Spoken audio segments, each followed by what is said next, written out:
Hay una dirección que no aparece en ningún mapa, no en Google, no en los registros oficiales, no en los archivos del gobierno. Y si intentas encontrarla, algo extraño ocurre. La página no carga. La imagen está pixelada. El satélite muestra solo tierra vacía, donde debería haber una estructura. Ahora imagina que detrás de esa dirección hay una casa real, con paredes, con historia, con personas que vivieron, sufrieron o desaparecieron dentro de ella. En algunos casos, los gobiernos borraron estos lugares porque lo que ocurrió en ellos no debería haber ocurrido jamás. En otros, porque lo que aún ocurre allí no puede ser visto por ojos no autorizados. Hay 13 casas en el mundo que el poder ha intentado eliminar de la memoria colectiva. Hoy, en El Confín, vamos a entrar en cada una de ellas. Bienvenidos a El Confín. Si disfrutas descubrir lo que el mundo esconde en sus extremos, suscríbete a El Confín y dinos en los comentarios desde dónde nos ves hoy. Este es tu lugar. Ítem 1. La casa sobre el río Drina. Serbia. Río Drina, cerca de Bajina Bašta, oeste de Serbia. Desde la orilla, parece un error de perspectiva. Una pequeña cabaña de madera suspendida sobre una roca solitaria en medio del río Drina, con el agua girando a su alrededor como si intentara reclamar lo que nunca debería haber sido construido allí. La historia oficial dice que fue levantada en 1968 por un grupo de jóvenes nadadores que buscaban un lugar para descansar. Pero hay una versión que las autoridades locales prefieren ignorar. Durante los años más oscuros de la Yugoslavia de Tito, esta roca y el tramo de río que la rodea formaban parte de una zona de vigilancia militar no declarada. Las embarcaciones no tenían autorización para detenerse allí. Las fotografías estaban prohibidas, y cualquier construcción sobre esa roca era, técnicamente, una violación del territorio controlado por el Estado. El hecho de que la cabaña sobreviviera no fue un olvido del sistema. Fue una concesión deliberada, una pequeña válvula de escape para una población que necesitaba creer que algo, aunque fuera insignificante, podía existir fuera del control del partido. La estructura original fue destruida múltiples veces por las crecidas del Drina, especialmente durante tormentas que elevan el caudal del río varios metros en pocas horas. Y cada vez, los vecinos de Bajina Bašta la reconstruyeron, sin permiso, sin planos, sin materiales certificados, solo madera, voluntad y la convicción de que ese lugar les pertenecía. Lo que los mapas oficiales de la época nunca registraron es que la roca sobre la que descansa la cabaña tiene apenas 4 metros cuadrados de superficie habitable. No hay cimientos en el sentido técnico del término. La estructura se ancla directamente a la piedra mediante vigas improvisadas. Cuando el río crece, el agua supera la roca en minutos y la cabaña queda literalmente flotando sobre la corriente. Hoy, la casa del Drina es un símbolo cultural.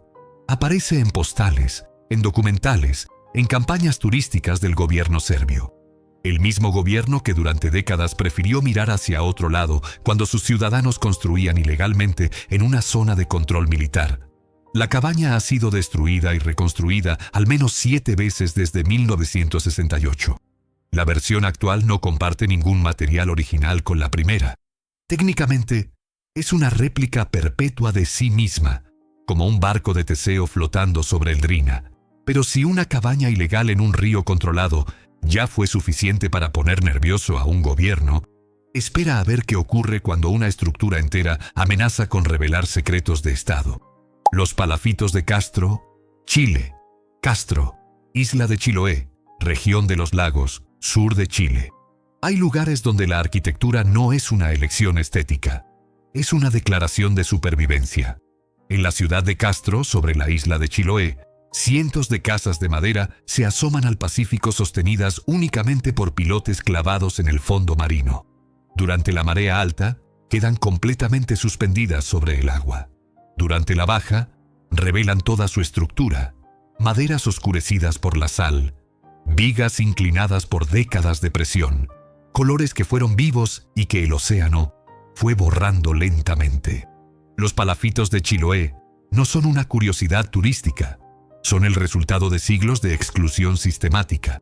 Cuando los colonizadores españoles llegaron a la isla en el siglo XVI, los terrenos elevados fueron ocupados por las instituciones: la iglesia, el ejército, el comercio formal.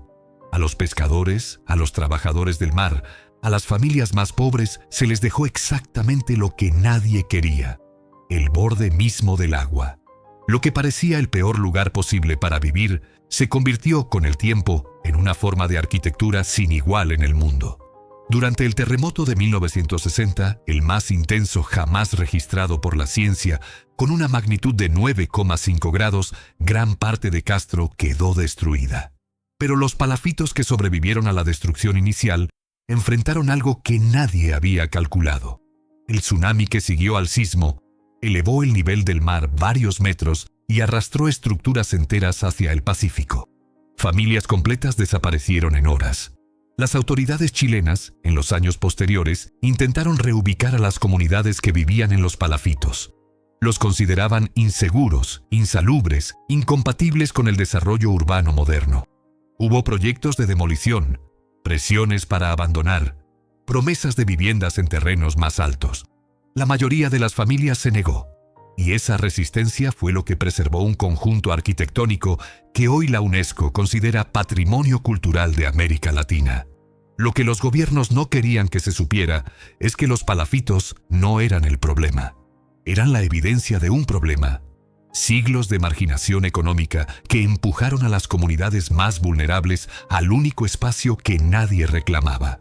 Los palafitos de Castro inspiraron directamente a arquitectos nórdicos del siglo XX que estudiaron in situ cómo estas estructuras distribuyen el peso sobre pilotes flexibles. Técnicas derivadas de esa observación se usan hoy en la construcción de plataformas offshore en el Mar del Norte.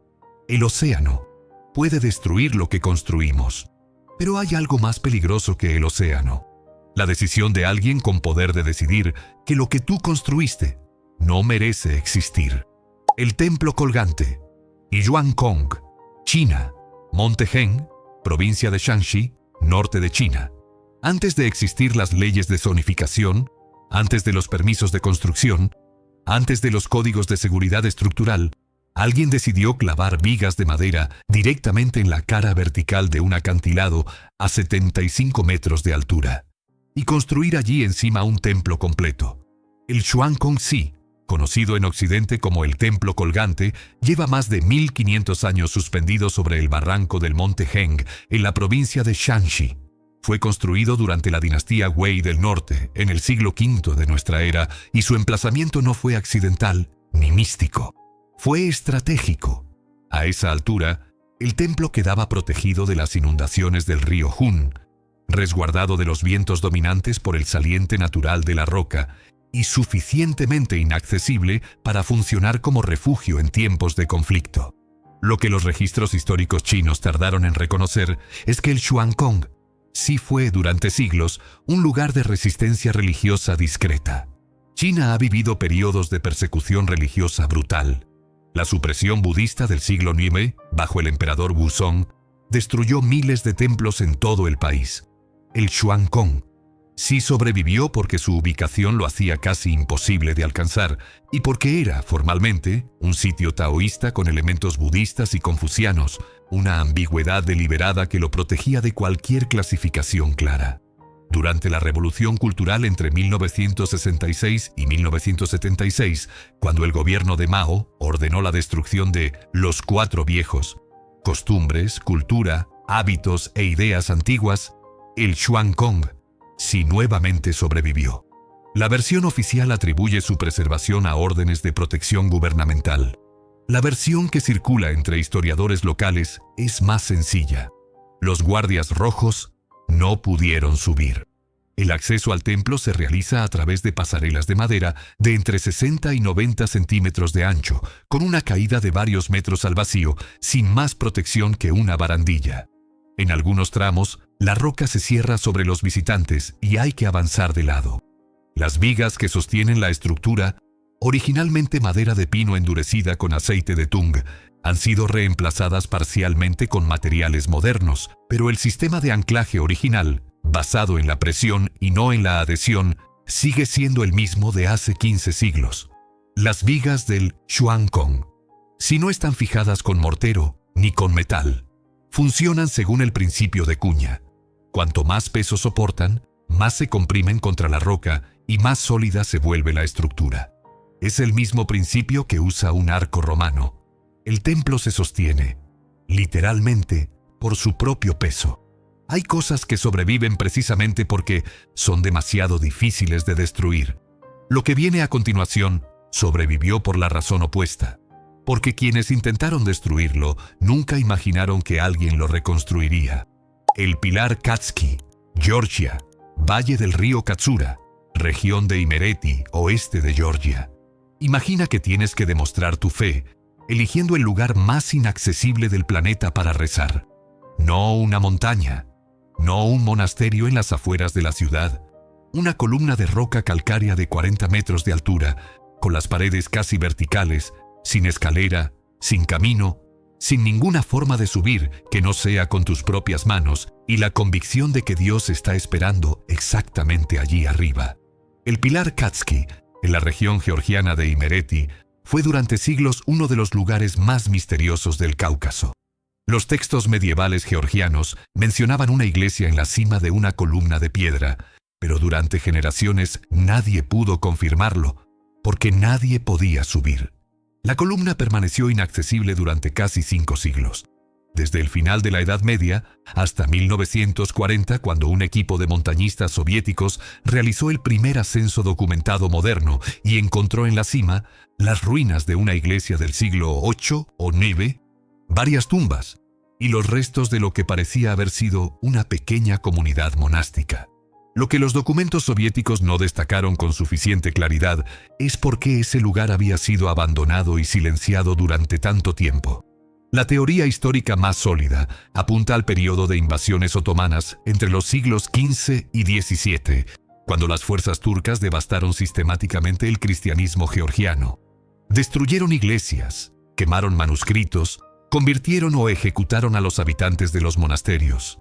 La inaccesibilidad del pilar Katski fue en ese contexto su salvación.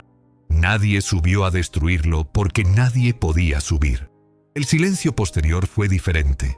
Durante la era soviética, el Cáucaso georgiano vivió bajo una presión constante de secularización forzada. Los sitios religiosos eran tolerados como atracciones culturales, no como espacios de fe activa. El pilar Katski fue clasificado como monumento histórico, una categoría que lo preservaba físicamente, pero lo vaciaba de su función espiritual. Todo eso cambió en los años 90, cuando un monje ortodoxo llamado Máximo Kaftaradze decidió subir al pilar y quedarse. Restauró las ruinas con ayuda de voluntarios locales, estableció una pequeña celda monástica en la cima y vivió allí durante más de 20 años. Solo descendía 2 veces por semana, utilizando una escalera metálica de 130 peldaños instalada en 2009, la primera conexión física permanente entre la cima y el suelo en 5 siglos. Cuando le preguntaron por qué había elegido ese lugar, respondió: «Aquí nadie puede interrumpirme». Las investigaciones arqueológicas realizadas en la cima del pilar Katski encontraron restos de vino en las vasijas de barro de la iglesia medieval.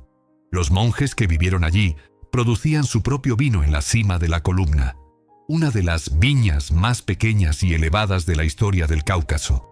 Hay quienes construyen en lo imposible por necesidad, hay quienes lo hacen por fe, y hay quienes lo hacen porque saben que lo imposible es el único lugar donde el poder no puede llegar.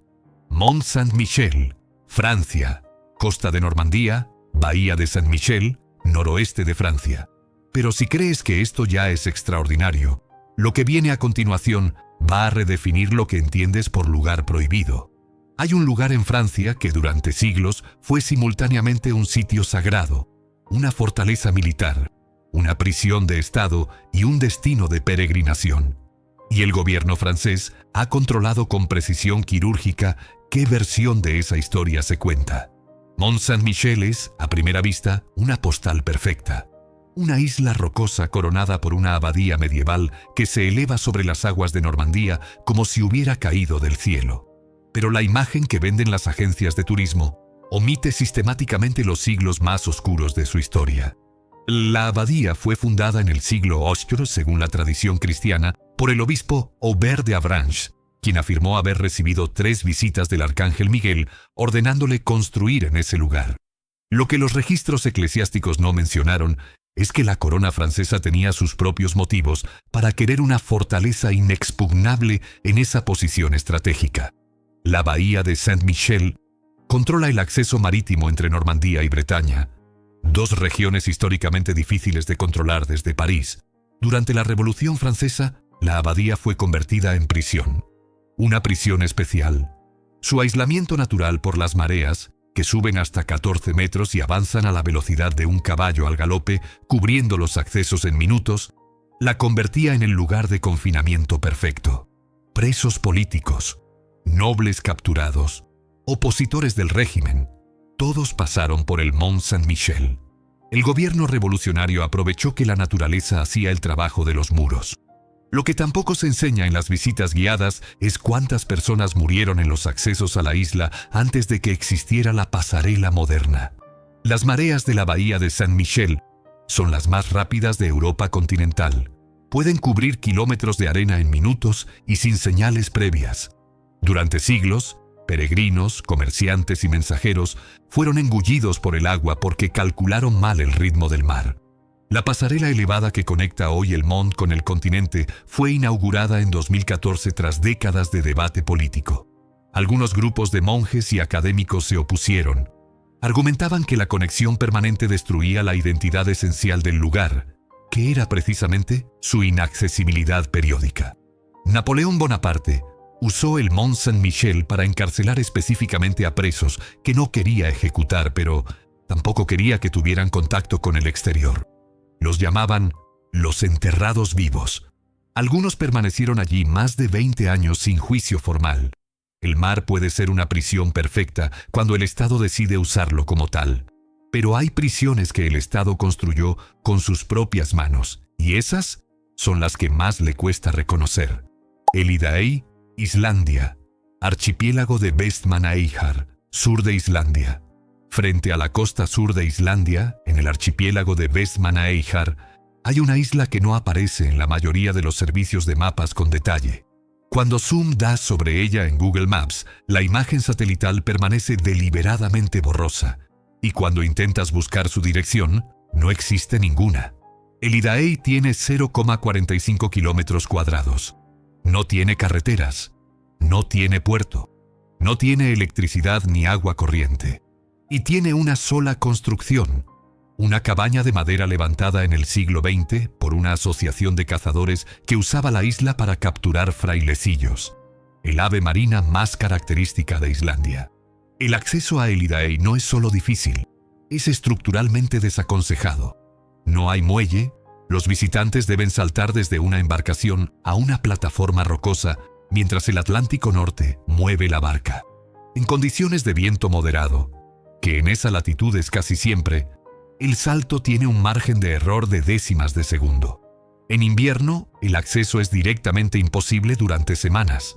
Lo que convirtió a Elidaey en un misterio de Internet fue un rumor que circuló hace una década, que el gobierno islandés había ofrecido la isla a la cantante Björk como regalo personal por sus contribuciones culturales al país. El gobierno desmintió la historia. Björk también. Pero el rumor tenía algo que lo hacía irresistible. La idea de que una isla completamente aislada del mundo pudiera ser propiedad de una sola persona. La realidad es más interesante. Elidaey fue habitada de forma permanente hasta el siglo XVII, cuando la última familia que vivía allí abandonó la isla. No por elección. Una epidemia de viruela devastó la pequeña comunidad y los supervivientes fueron evacuados al continente.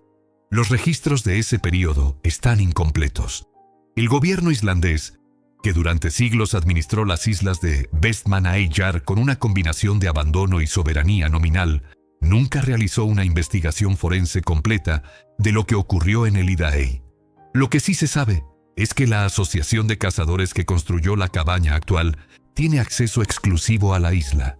Nadie más puede visitarla sin su autorización. Y esa autorización raramente se concede. Durante la Segunda Guerra Mundial, las islas de Vestmannaeyjar incluyendo Elidae, fueron usadas como puntos de observación por las fuerzas aliadas para monitorear el movimiento de submarinos alemanes en el Atlántico Norte. La cabaña de Elidae fue construida sobre una antigua plataforma de observación militar que el gobierno islandés nunca reconoció oficialmente. Hay islas que el mundo olvidó y hay islas que el mundo prefirió olvidar. La diferencia la decide alguien que nunca vas a conocer. Las casas flotantes del Tonlé. SAP, Camboya, Lago Tonlé. SAP, provincia de Siem Reap, Camboya. Hay una comunidad de 180.000 personas que técnicamente no existe para el estado camboyano. El lago Tonlé Sap es el mayor lago de agua dulce del sudeste asiático. Durante la estación seca, tiene una superficie aproximada de 2.500 kilómetros cuadrados. Cuando llegan los monzones entre junio y octubre, el río Mekong revierte su flujo y envía el exceso de agua hacia el lago, que se expande hasta cubrir entre 14.000 y 16.000 kilómetros cuadrados. Una masa de agua que crece 6 veces en semanas. En ese entorno de transformación radical, decenas de miles de familias viven en casas flotantes o construidas sobre pilotes que se ajustan al nivel del agua. Escuelas flotantes, templos flotantes, mercados flotantes, comisarías flotantes. Una ciudad completa que se mueve con el lago. El problema es que la mayoría de estas familias son de origen vietnamita. Y en Camboya, la posesión de tierras y el registro oficial están estrictamente vinculados a la ciudadanía camboyana. Las comunidades del Tonlé Sap llevan generaciones viviendo en el lago precisamente porque no pueden vivir en tierra. No tienen documentos que les permitan comprar o arrendar terrenos. El lago no pertenece a nadie. Entonces el lago es el único lugar donde pueden estar. Durante el régimen de los Jemeres Rojos entre 1975 y 1979, las comunidades vietnamitas del Tonlé Sap fueron particularmente vulnerables. Pol Pot consideraba a los vietnamitas enemigos étnicos del pueblo Khmer. Muchas de las familias que hoy viven en el lago son descendientes de los que sobrevivieron ese periodo huyendo precisamente hacia el agua, el lugar más difícil de controlar militarmente. El gobierno camboyano actual mantiene una posición ambigua sobre estas comunidades. Oficialmente reconoce su existencia cultural. Oficialmente no les otorga ciudadanía ni tierra. Y cuando las ONG internacionales intentan registrar formalmente a estas poblaciones, encuentran obstáculos burocráticos que los funcionarios locales atribuyen a complejidades administrativas. El Tonlé Sap alberga más de 200 especies de peces, lo que lo convierte en uno de los ecosistemas de agua dulce más biodiversos del planeta. Las comunidades flotantes han desarrollado técnicas de pesca sostenible que los biólogos marinos estudian actualmente como modelo para la gestión de recursos en entornos variables. Un conocimiento que existe fuera de cualquier universidad, transmitido entre generaciones de personas que, para el Estado, no existen en papel. Hay comunidades que sobreviven en los márgenes porque los márgenes son el único lugar donde se les permite estar. Y hay otras que construyen en lugares imposibles porque alguien, en algún momento, tomó la decisión de no dejarlas construir en ningún otro sitio. El monasterio de Phuktal, India, Valle del río Lungnak, región de Sanskar, Ladakh, norte de India. El gobierno de India no pone señales en el camino que lleva al monasterio de Phuktal. No porque el camino no exista, sino porque durante décadas prefirieron que nadie supiera que existía. El monasterio de Phuktal, Phuktal Gompa en Ladakh, está construido dentro de una caverna natural en la cara de un acantilado en el valle del río Lungnak, en la región de Sanskar, uno de los territorios más remotos y estratégicamente sensibles del Himalaya indio. Fue fundado en el siglo XII y ha funcionado de forma ininterrumpida durante más de 800 años. No hay carretera de acceso. La única forma de llegar es a pie, recorriendo senderos de montaña que en invierno quedan cortados durante semanas cuando las temperaturas caen por debajo de los 20 grados centígrados. Sanskar estuvo prácticamente aislada del mundo exterior hasta la década de 1980. La razón no era geográfica sino geopolítica. La región comparte frontera con Pakistán y con la línea de control de Cachemira, una de las fronteras más disputadas y militarizadas del planeta. El gobierno indio restringió el acceso de extranjeros a Ladakh y Zanskar durante décadas como parte de su política de seguridad en la zona fronteriza. En ese contexto, el monasterio de Phuktal funcionó como lo había hecho durante 8 siglos, completamente al margen de cualquier estado. Los monjes producían su propio alimento, conservaban manuscritos budistas de valor incalculable y mantenían una comunidad autosuficiente que no necesitaba nada de Delhi ni de ningún gobierno. En 2015, un desprendimiento de roca dañó una parte del complejo monástico, exponiendo la fragilidad estructural de una construcción que literalmente cuelga del interior de una cueva. Las autoridades indias respondieron con fondos limitados y declaraciones protocolarias.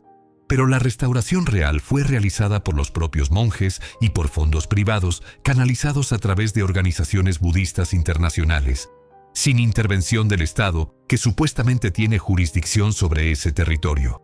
El monasterio de Phuktal conserva textos budistas en tibetano que datan del siglo XII, incluyendo copias de obras que fueron destruidas durante la invasión china del Tíbet en el siglo XX. Phuktal es, en ese sentido, una biblioteca de emergencia, el repositorio accidental de una cultura que alguien intentó borrar a 800 kilómetros de distancia. Hay conocimiento que sobrevive porque nadie puede llegar hasta donde está guardado. Y hay estructuras que el poder ignora no por descuido, sino porque reconocerlas implicaría también reconocer lo que significan. Meteora, Grecia, llanura de Tesalia, región de Trícala, centro de Grecia. En el siglo XIV, cuando los primeros monjes anacoretas llegaron a las columnas de roca de Meteora en la llanura de Tesalia, hicieron algo que ningún ingeniero moderno certificaría. Subieron a lo alto de formaciones geológicas de hasta 400 metros de altura y decidieron que eso era exactamente donde querían vivir. No había escaleras, no había caminos. La única forma de subir era mediante sistemas de redes y cuerdas que los monjes izaban desde la cima. Los visitantes, los suministros, los materiales de construcción, todo ascendía colgando sobre el vacío en cestas de paja y cuero. Cuando a los monjes se les preguntaba con qué frecuencia cambiaban las cuerdas, la respuesta documentada era consistente: cuando Dios lo determine. Las columnas de Meteora son el resultado de un proceso geológico que comenzó hace entre 60 y 70 millones de años, cuando el fondo de un antiguo mar interior se convirtió en sedimento, y la erosión posterior esculpió esas agujas de roca que hoy dominan la llanura tesaliana. Los monjes que llegaron en el siglo XIV no tenían ese contexto científico, pero entendieron instintivamente que esos pilares ofrecían algo que ninguna muralla podía garantizar: inaccesibilidad natural frente a los invasores otomanos que estaban devastando Bizancio. Y funcionó. Mientras el imperio bizantino colapsaba y los otomanos controlaban las rutas terrestres de Grecia, los monasterios de Meteora permanecieron inviolados durante siglos. No porque fueran ricos ni poderosos, sino porque eran inalcanzables. Lo que el gobierno griego tardó en reconocer formalmente es que los monasterios de Meteora conservan archivos históricos de valor extraordinario, documentos que registran la vida civil, religiosa y política del mundo mediterráneo medieval desde una perspectiva que ningún archivo estatal griego posee. Durante décadas del siglo XX, el acceso a esos archivos estuvo restringido por disputas jurisdiccionales entre el Estado griego y la Iglesia Ortodoxa, que administra los monasterios con autonomía casi completa. Hoy, de los 24 monasterios originales de Meteora, solo 6 permanecen activos. Los accesos modernos, escaleras talladas en la roca y puentes colgantes instalados en el siglo XX, han transformado lo que era un refugio impenetrable en uno de los destinos turísticos más visitados de Grecia, con más de 1 millón de visitantes anuales. Varias películas de la saga Bond se rodaron en Meteora, incluyendo escenas de Solo para tus ojos de 1981. El gobierno griego negoció los derechos de filmación directamente con la producción de Hollywood, sin consultar a las comunidades monásticas que habitan los lugares filmados. 3 de los monasterios usados como locaciones nunca dieron su consentimiento formal. Hay lugares que el poder ignoró durante siglos y que, cuando descubrió su valor, intentó reclamar como propios. Lo que viene ahora es diferente. Un lugar que el poder construyó para sí mismo y que después prefirió olvidar. El castillo de Liechtenstein, Alemania, acantilado del Jura de Suabia, Baden-Württemberg, suroeste de Alemania. El castillo de Liechtenstein no debería existir, no en el sentido metafórico, en el sentido técnico y legal. El acantilado sobre el que se asienta en el Jura de Suabia nunca debería haber sido autorizado para sostener una construcción de ese tamaño y ese peso. La superficie habitable de la roca es tan reducida que los ingenieros que evaluaron el proyecto en el siglo XIX calcularon márgenes de error que hoy ninguna normativa de construcción europea permitiría. Fue construido entre 1840 y 1842, no como fortaleza medieval, sino como recreación romántica de el conde Wilhelm de Württemberg, fascinado por la novela Liechtenstein del escritor Wilhelm Hauff, una historia de caballeros, intrigas y traiciones ambientada en el mismo acantilado, decidió construir en ese lugar exacto el castillo que el libro describía. Literalmente levantó una ficción en piedra real. Lo que los registros oficiales del Ducado de Württemberg no destacaron es que hubo un primer castillo en ese mismo acantilado en la Edad Media, destruido en 1311 durante una guerra de feudos locales, y un segundo, construido sobre las ruinas del primero, demolido a principios del siglo XVI porque la roca no podía sostenerlo de forma segura. El conde que ordenó la reconstrucción romántica en 1840 sabía esto.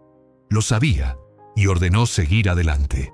El acceso principal al castillo es un puente estrecho sobre un abismo de 60 metros que conecta el edificio con la ladera de la montaña. No hay otro camino de entrada. Si ese puente falla, por el peso, por el viento, por el deterioro de los anclajes, el castillo queda completamente aislado. Durante décadas del siglo XX, la familia de Württemberg, que sigue siendo propietaria del castillo, realizó un mantenimiento mínimo de ese puente. Los informes de ingeniería solicitados por las autoridades de Baden-Württemberg entre 1970 y 1990 fueron clasificados como documentos privados y nunca publicados. El castillo sigue siendo propiedad privada. Recibe visitantes, cobra entrada, y los informes estructurales de ese puente siguen siendo privados. Wilhelm Hauff, el escritor cuya novela inspiró la construcción del castillo, murió a los 24 años, un año antes de que su libro fuera publicado.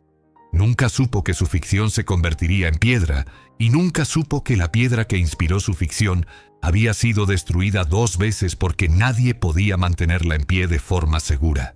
El castillo de Liechtenstein es, en su esencia, una mentira arquitectónica construida sobre un error geológico, inspirada en una ficción literaria, mantenida en pie por secretos de Estado y administrada por una familia que prefiere que sus informes estructurales no sean públicos. En ese sentido, es el resumen perfecto de todo lo que hemos visto hoy. Lugares que existen porque alguien con poder decidió que existieran, independientemente de si deberían existir. La Casa de Piedra de Seteais, Portugal. Serra da Sintra, Sintra, Portugal. Hay casas que parecen haber crecido de la roca, no construidas sobre ella, no excavadas en ella, emergidas de ella, como si la piedra hubiera decidido tomar forma habitable por voluntad propia. En las laderas de la Serra da Sintra, a escasos kilómetros del Palacio Nacional de Sintra en Portugal, existen varias construcciones integradas directamente en formaciones de granito de tamaño impresionante. La más conocida popularmente como Casa da Peña, aunque existen diferentes estructuras similares en la misma zona, utiliza las propias rocas como paredes, techo y fundamento simultáneamente. Sintra fue durante siglos el refugio veraniego de la corte portuguesa. Los palacios y quintas de la región son patrimonio de la humanidad desde 1995, pero en los márgenes de ese reconocimiento oficial hay estructuras más antiguas, más discretas y más difíciles de clasificar que las autoridades de preservación portuguesas han debatido durante décadas. ¿Son construcciones? ¿Son adaptaciones de cuevas naturales? ¿Quién tiene jurisdicción sobre una casa cuyas paredes son, técnicamente, una formación geológica natural? La respuesta legal sigue siendo ambigua, y esa ambigüedad ha sido conveniente para múltiples partes. Para los propietarios privados que las ocupan sin títulos formales. Para las autoridades que prefieren no abrir ese debate. para el turismo que las incluye en rutas sin explicar exactamente cuál es su estatus legal. Durante la dictadura de Salazar entre 1933 y 1974, Sintra fue zona de alta seguridad. Varias propiedades de la región fueron confiscadas a familias republicanas o a opositores del régimen. Algunas nunca fueron devueltas formalmente tras la Revolución de los Claveles. Los títulos de propiedad de ciertos terrenos en la Serra da Sintra siguen siendo objeto de disputas legales que los tribunales portugueses llevan décadas sin resolver. El escritor Lord Byron visitó Sintra en 1809 y la describió en su obra Childe Harold's Pilgrimage como el más glorioso de los proyectos de la creación. Lo que Byron no pudo ver, porque los registros no existían, es que algunas de las estructuras de piedra que admiró como ruinas antiguas eran en realidad construcciones medievales tardías que habían sido deliberadamente envejecidas por sus propietarios para aumentar su valor estético, y con ello, su valor económico frente a la corona. Hay lugares que parecen eternos porque alguien trabajó muy duro para hacerlos parecer así. Ítem 12. Las trincheras de Verdún, Francia, departamento de Mosa, región del Gran Este, noreste de Francia.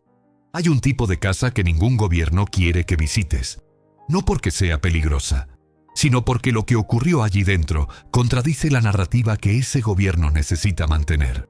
En el bosque de Verdún, en el noreste de Francia, hay un territorio de 120 kilómetros cuadrados que el gobierno francés clasificó en 1919 como Zone Rouge, zona roja, tierra oficialmente declarada inhabitada para siempre. Durante la batalla de Verdún en 1916, una de las más largas y mortíferas de la Primera Guerra Mundial, con casi 700.000 bajas en 10 meses, el suelo de esa región fue sometido a un bombardeo tan intenso y prolongado que los análisis posteriores encontraron niveles de arsénico, plomo, cloro y otros agentes químicos que hacían el terreno incompatible con cualquier forma de vida humana sostenida. Lo que el gobierno francés no comunicó con suficiente claridad durante décadas es que en esa zona roja había pueblos completos. 9 municipios fueron arrasados durante la batalla y nunca reconstruidos. Besanvaux, Beaumont-en-Verdunois, Cumières-le-Morhomme, Fleury-devant-Douaumont, Aumont-près-Samonieux, Louvemont-Côte-du-Poivre, Orne, Vaux-devant-Dameloup y Mortom. Las personas que vivían allí nunca pudieron regresar. Esos pueblos siguen existiendo legalmente. Tienen alcalde, designado por el gobierno departamental. Tienen un presupuesto municipal mínimo. Pagan impuestos de forma simbólica. Pero no tienen habitantes, y nunca volverán a tenerlos, porque el suelo donde estaban sus casas sigue siendo tóxico más de 100 años después. Cada año, el Servicio de Desminado de Francia recupera en la zona roja de Verdún entre 40 y 100 toneladas de material explosivo sin detonar, incluyendo proyectiles de gas mostaza y fosgeno. Los expertos calculan que a ese ritmo, la zona roja necesitará otros 300 años de trabajo de limpieza antes de poder ser considerada segura. Las casas de esos 9 pueblos desaparecidos seguirán siendo inaccesibles hasta el siglo XX. Hay lugares que los gobiernos prohíben no para proteger un secreto, sino para no tener que explicar por qué ese secreto ya no tiene solución. El búnker de Pine Gap, Australia, 22 kilómetros al suroeste de Alice Springs, territorio del norte, Australia. Y ahora el número 1.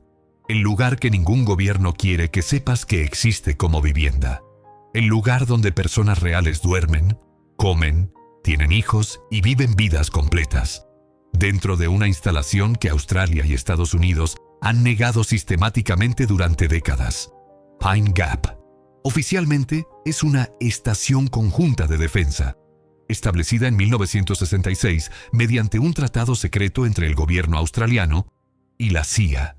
Está ubicada en el desierto del Territorio del Norte, a 22 kilómetros de Alice Springs, en el centro geográfico de Australia, a máxima distancia de cualquier costa, máxima dificultad de acceso por tierra, máxima cobertura satelital del hemisferio sur. Las cúpulas blancas que se ven desde lejos, llamadas radomos, protegen antenas satelitales que, según documentos desclasificados parcialmente por la NSA y el gobierno australiano, Han sido utilizadas para interceptar comunicaciones en toda Asia, Oriente Medio y el Océano Índico. Durante la Guerra de Vietnam, Pine Gap proporcionó inteligencia de señales que fue usada en operaciones de bombardeo. Durante la Guerra del Golfo, coordinó objetivos. Durante los conflictos en Afganistán e Irak, procesó datos de drones. Pero lo que convierte a Pine Gap en algo diferente a una instalación militar convencional es esto. Allí vive gente. Dentro del perímetro de Pine Gap hay casas. Casas reales, con jardines, con piscinas, con colegios para los hijos de los empleados. Una comunidad de entre 801, 008 personas, australianos, estadounidenses y personal de contratistas privados, que vive permanentemente dentro de una instalación cuyo presupuesto, actividades y tecnología están clasificados bajo las más altas categorías de seguridad de ambos países. Esas personas existen, tienen pasaportes, pagan impuestos, pero la dirección donde viven no aparece en ningún directorio público. Sus hijos van a un colegio que no aparece en los registros educativos del territorio del norte. Y si les preguntas dónde viven, la respuesta entrenada es en Alice Springs. En 1975, cuando el primer ministro australiano, Gough Whitlam, amenazó con no renovar el Tratado de Pine Gap y revelar su existencia completa al Parlamento australiano, fue destituido. El gobernador general John Kerr lo destituyó en un movimiento constitucional sin precedentes. Documentos posteriores, incluidos cables desclasificados de la CIA, sugieren que la agencia estadounidense estaba al tanto de los movimientos políticos que llevaron a esa destitución. El gobierno australiano mantiene una política oficial de ni confirmar ni negar respecto a las actividades específicas de Pine Gap. Los australianos que trabajan allí firman acuerdos de confidencialidad que se extienden de por vida.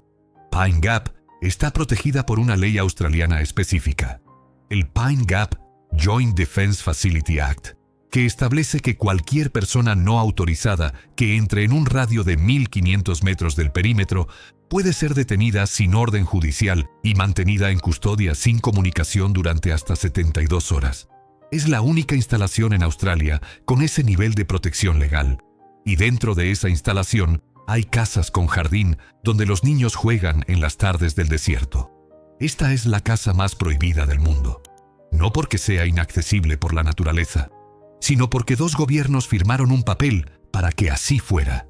A lo largo de este recorrido, hemos visto columnas de roca que guardan secretos de siglos, islas que el poder prefirió olvidar, ríos que sirven de fronteras invisibles entre lo que se puede contar y lo que se prefiere silenciar. Pero hay algo que une a todos estos lugares más allá de su geografía o su arquitectura.